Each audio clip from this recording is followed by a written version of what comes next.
Hey, I'm Jiso, and in today's video I'm going to tell you how to beat the impossible difficulty in the Dead Space remake.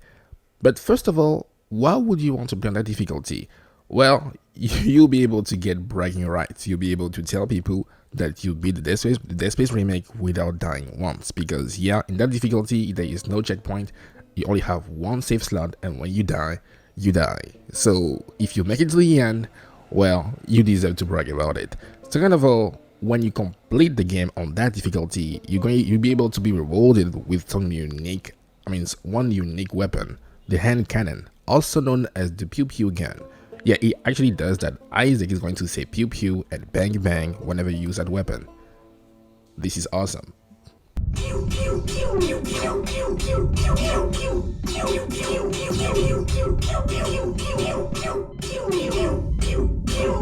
bang, bang, bang, bang.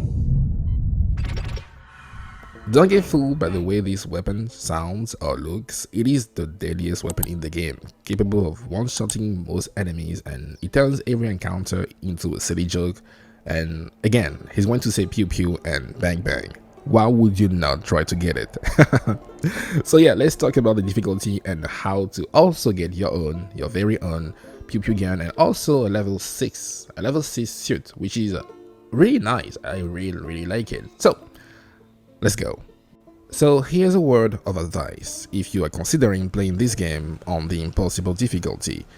I highly suggest playing the game on a normal difficulty. Just have a normal run, just to get familiar with the game and get some knowledge on where you shouldn't screw up, because the game isn't exactly straightforward. Sometimes you will find yourself in the predicament not knowing what to do, where to go, and it's important because time is very sensitive and you don't want to go gun blazing and waste your ammo. Sometimes you won't even have to fire a single bullet, and some other times, well, you have to be super awake and you have to be there. You have to be paying attention, because if you mess up, then that's it, it's game over. You can't afford to do that. That's why I actually strongly advise having an initial playthrough in order to have an easier time in the impossible difficulty. And also, you can't play the impossible difficulty in New Game Plus if you haven't, prior to unlocking New Game Plus, complete the game on that difficulty. It is a good way to not make you overpowered. That way you don't want to just go in the impossible difficulty and just, destroy everything. It breaks the purpose of that difficulty if you're already overpowered. So again, use that opportunity to get familiar with the game and where to go, what to do. That way you won't lose and waste time, and you get, straight into business. Now, provided you actually successfully beat the game and are now ready to dive into the impossible difficulty, one advice, it is the most important thing I can tell you about, completing this difficulty. Save your game. For the love of God, please save your game every step of the way. I actually had one crash. My game crashed once, and then there was a weird bug where I would get stuck and I wouldn't be able to move. The only reason why I was able to dive back where I left off is because I was saving the game, and when I got stuck, for example, I just went to the main menu and loaded my game back, and boom, I was there again. If you don't save your game just because you think, well, this is permadeath, what's the point of saving either way? Well, things can happen, you can get stuck, and you can just, your game can crash, and you don't want to lose 10 hours worth of progress. So again, please save your game every step of the way. Now, the impossible difficulty is actually quite possible. I mean, I know a thing or two because I beat it. Okay, anyway, it is very possible. It's just hard mode, but on steroid. It's hard mode with permadeath. So if you actually plan on having a first playthrough, I highly suggest playing on hard mode. That way you're going to have a good idea of what to expect enemy wise in the possible difficulty. But when it comes to those encounters, the enemies, well, if you beat the game, you understand that, well, you don't have to fire your gun. Sometimes you can use your environment and save on ammo. Ammo is not scarce, but you never want to find yourself in a situation where you don't have ammo, especially in this difficulty where you can't go back to, let's say, play better.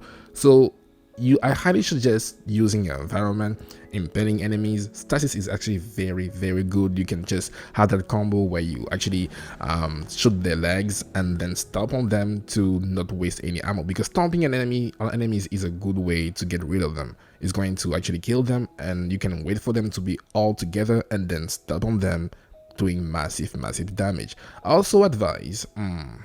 also strongly advise sticking to 3 guns for your run. The reason why is because every gun is good in this game, provided you actually invest some nods into upgrading them. And you don't want to go and have 6 weapons in your inventory, because if you have a gun in your inventory, you're going to find some ammo for that gun. I'm talking about your inventory, not your storage. If you have a weapon in your inventory, you are going to increase the chances of finding ammo for that weapon.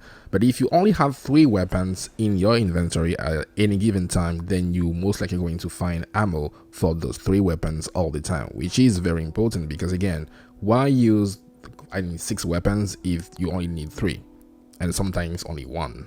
And while we're talking about upgrades and whatnot, you should prioritize upgrading your HP for your suit whenever you can, because I can't tell you how many times I was able to survive an encounter just because I had more health than I should have, and I would probably be dead and my run would have been over if I didn't have enough health. That's the third thing I did. I tried to focus on maxing out on my HP, and it got me all the way to the end.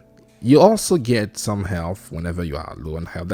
The game is very special in the way it works. Let's say, for example, you are low on health, then you are more likely to get some health packs whenever you kill enemies or open some, get some loot, which is good. But at the same time, you don't want to just go running around with low health in that difficulty, because you can die from the most mundane encounters. So again, prioritize your health at every given time.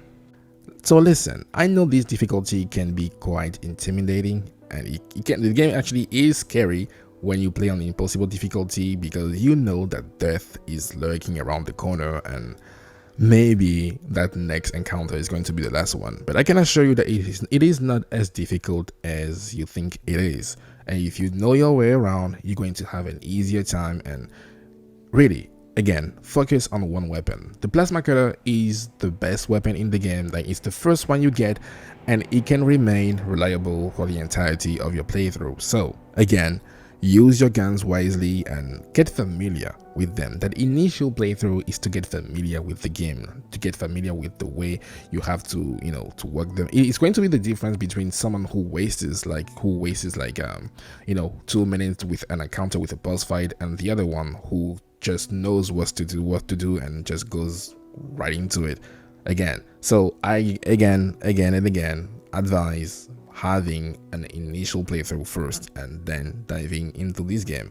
Having completed the impossible difficulty, I can say that the moment I actually got more weapon, I knew the fear factor was gone, but I was still a bit concerned about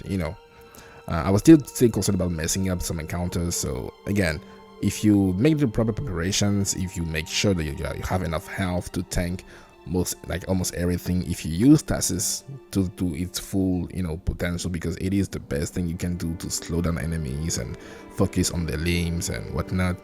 So you have tools. Listen, you have tools at your disposal. It's all about the way you go around. It's just about you, right? If you fail, it's not because the game is unfair. No, it's just you messing around. So don't mess around, get the pew gun, and I'll see you soon. And before I forget, don't forget to drop a like, to subscribe, and do let us know when you beat the game on the impossible difficulty. And in case you have some more insights when it comes to how to have an easier time and how to not lose your head, well, we'll be more than happy to listen to your feedback in the comments.